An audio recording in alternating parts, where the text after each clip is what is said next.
Slovenskí a českí hokejisti sa namiesto dobrého zápasu ukrývali pred tornádami.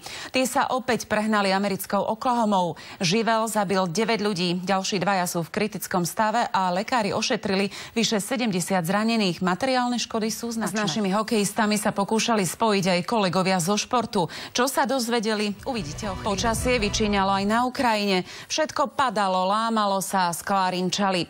Tak opisujú desivé chvíle Ukrajinčania v prímorskej Odese, ktorou sa prehnal hurikán. V obci Bačkov v okrese Trebišov bojujú s obrovským problémom školopovinných detí, ktoré však do školy často nechodia. Absencie detí na vyučovaní sú tam priam astronomické. Úrady sú síce informované o každom, kto má viac ako 15 neospravedlnených hodín a na rodičov potom čakajú rôzne aj finančné postihy, avšak túto situáciu riešiť je naozaj nie je jednoduché. Štvorčlennú rodinu z Ivanoviec pochovávali v Brne. Alkohol sa podpísal pod ďalšiu dopravnú nehodu. Trojčlenná posádka auta narazila do stromu v obci Brusno. Nehodu